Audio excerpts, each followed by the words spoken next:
What's going on, man? It's your boy M.I. Corleone. It's the 5th episode of Strictly Facts, where I just talk about my life and what I went through, and it's all facts. I dare somebody to prove me wrong. But anyway, today I'm down Penn's Landing with you. Yeah, it's a part of my life, you know, coming down here and, you know, walking around during the skating, you know what I mean, ice skating season and all that, and during the summertime. When I look across the river, I look to that cell I was in over there. You can't really see it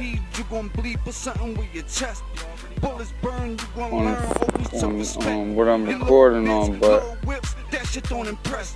I can see it from here clear as day. So I come here,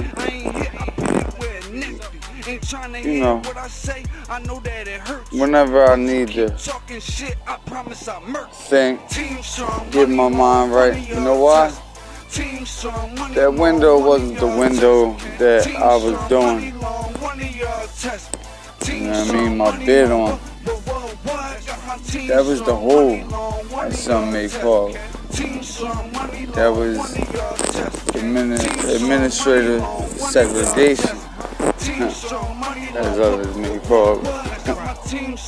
So, first time I got into the Rumble, I did 2 weeks in there. The other boy, they didn't even do a day. Blood boy. Braddock. Anyway, they said they took care of that. Anyway, so they moved me. I'm in there for 10 months. First of all, I'm in there for first degree armed robbery, and I got $100,000 cash bail, and it's in Jersey. Nobody with no fucking money like that, no properties like that in Jersey. And people that I do know ain't putting their shit up for me, and I don't fucking blame them. So, I'm sitting in there. First deal, 7 with the 85. You gotta do 85% for the 7 years before you're even eligible for parole. I told him to go rub that shit on the fucking chest. I don't want that shit. Fuck out of here. We about to rumble. We about to go in court. We about to, yeah. So, cause the lawyer prices was alright. That was the thing. They could even went to a bail bondsman and all that and tried doing that. But then we wouldn't have money for the lawyer. And I thought I could sit in here and do this time and, you know, just pay for the lawyer. I'd rather do that. So even though I probably could have came out and got money, but I'd have had to stay in Jersey. It'd have been a whole thing for me to get bailed out. So anyway, I'm in there. I get into a rumble the first time. 2 weeks in the hole. First of all, that shit is crazy in there. When I first went in there, they didn't even, it was me and another boy. They was throwing on 5 South A. Shout out to everybody over there. So they threw us on 5 South A. 150 people and 4 men in the cell. And whoever got 3 men in the cell, they don't want another 4th man. So they're trying to hide the shit, you know what I mean? Like, don't nobody want. So they don't even assign you to a cell. That's the crazy shit. They fucking put you in a cage. The jaw opens up. They say you walk in, you got your mat and all that shit, you know what I mean? Your little, you know what I mean, bag with your paperwork and all that. And fucking, bang, that door shuts right behind you. Yo, CO, what the fuck? Like, bang, he goes to the other door. He can't even hear you now. It's glass and shit. So I'm like, oh, man. It's fucking 3 people in one bubble in the center, garden, 4 blocks. Like, that's how crazy this shit is. It's 3 COs guarding 4 blocks. Now, the block I was on, I told you, got 150 people on there. What the fuck? It was my first fucking adult bed. I just went over there, moved over there from Philly. Try to get my life right. That shit ain't happening. I was winding up fucking going crazy out there. So anyway, this spot means a lot to me because I was sitting in there, and the second time I went to the first 2 weeks was cool. Like, I was working out and all that. Fucked up part is the boy was a blood who I fought. So like, everybody was like, oh, you know, you can't live nowhere in the city, you know what I mean? Nowhere in the fucking state. All that shit, like, because they was blood. So I said, they put the other bull who I rumbled on the other side of the jail, on the north side, and they put me back on the fucking south side, where I just rumbled the bull, and all the blood bulls was like, you know, you can't live nowhere, you know what I mean? You know, it's a wrap. But I'm like, fuck it, I ain't checking in, you know what I mean? Like, that's dead, that ain't happening. So it was one boy that was in the hole with me, right? And he was saying he was from Philly and shit, white boy. And when he seen don't pop the gate, and I walked through, and I fucking, you know, I told you, like, when you come back from the hole, they don't assign you to a cell. Like, you gotta find your own fucking cell. It's crazy. So fucking, this time I came in, bang, threw the mat on the block, on the ground, posted up right by the phones, back to the wall. Mind you, there's no CEO on the block. The CEO already went back. He ain't know nothing about nothing, you know what I mean? Bang. I'm posted up, back to the wall style, like, fuck it, I ain't checking in no PC, like, you know what I mean? Motherfuckers is gonna have to air me out. And, my man Taki, Muslim boy, barber, came to me like, yo, what happened? I was supposed to be first in line to get my shit cut, because I paid him in advance a little bit. I gave him, you know what I mean, some coffee in advance to be first in line. The blood boy was like, nah, fuck that, I'm first in line, like, you know what I mean? Like, trying beast. I said, dawg, like, I paid for this spot, like, you know what I mean? You think you first in line, but, like, you're not. Like, I'm rumbling over this spot, and it could be what it gotta be. Bang.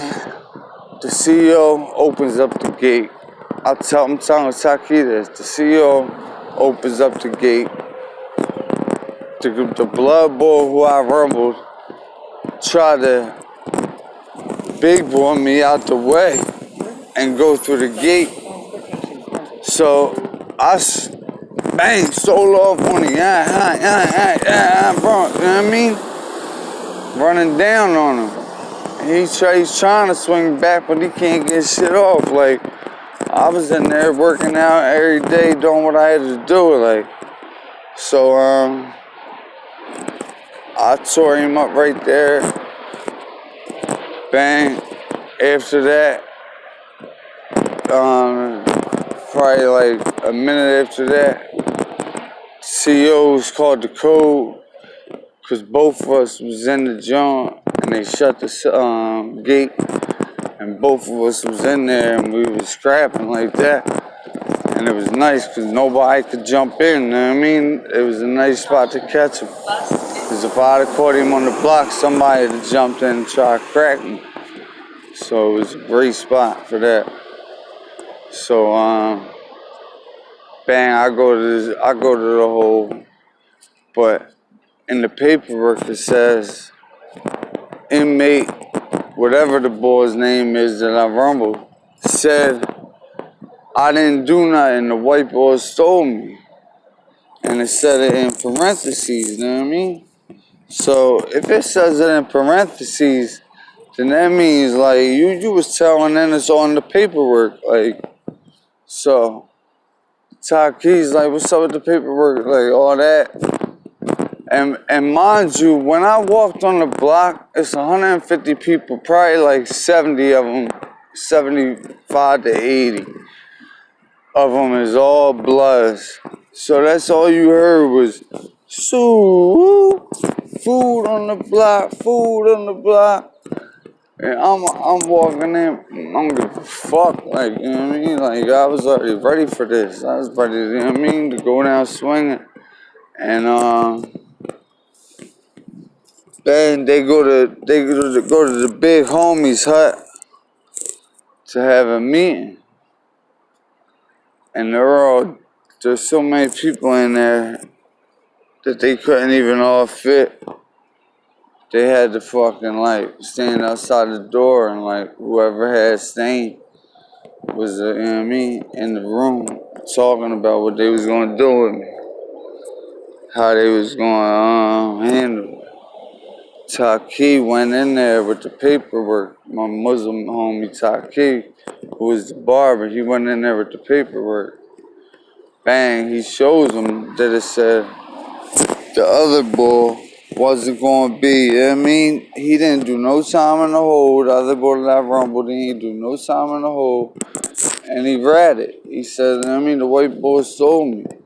And when the cops asked me, is that what happened? I said, yeah, like, this is what happened. You know what I mean? I wasn't going to say, nah, he stole me, because dad had been ratting on him. So fucking, the big homie on the block comes to me, and what'd he say? He put the paperwork in my pocket, on my jumper. And because I was right by the phones, boy Tim, shout out to boy Tim, man. I hope he's still at least out of jail, still alive, because that gangbang shit is crazy. And this is back in 2007, 2008, that era. And I sat in that cell though over there, and I made this track. I was in there for 30 days the second time.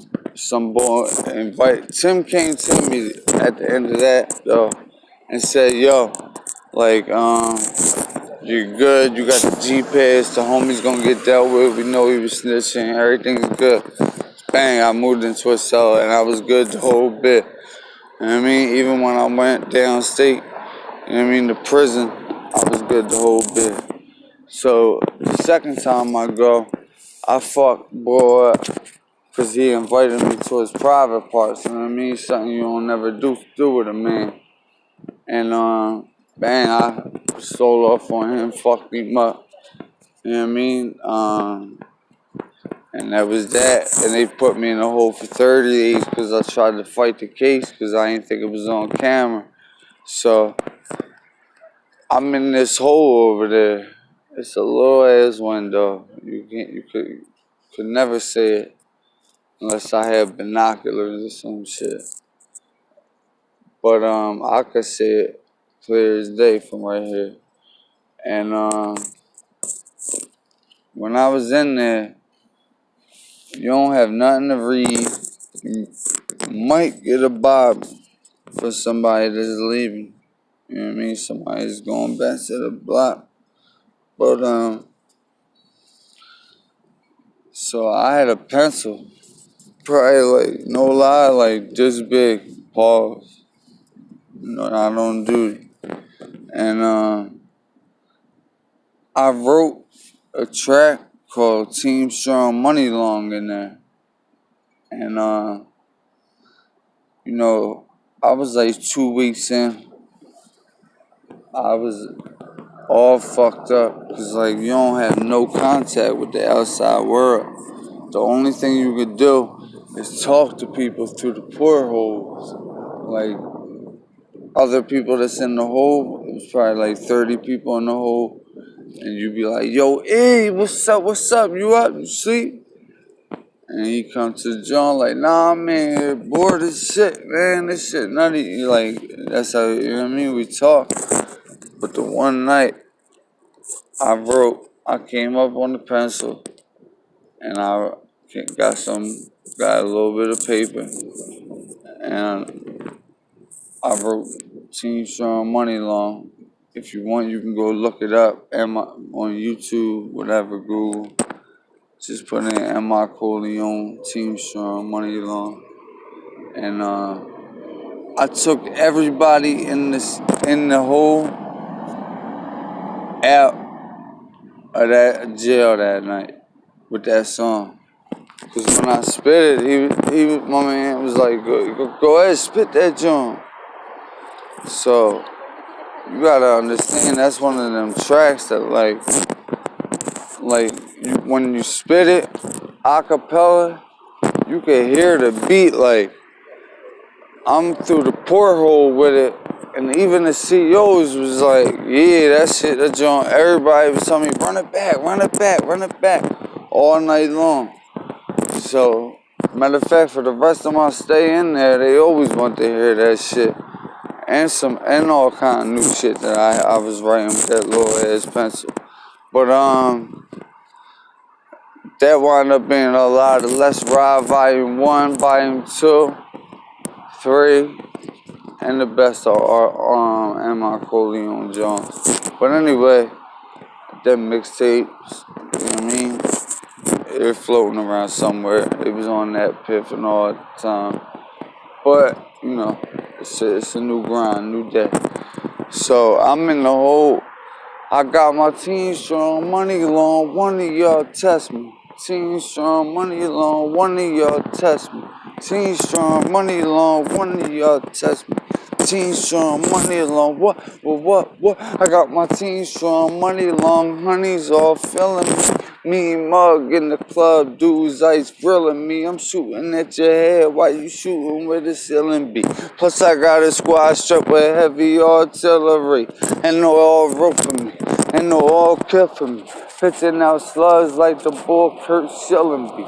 Team Strong Money Long, one of y'all stop.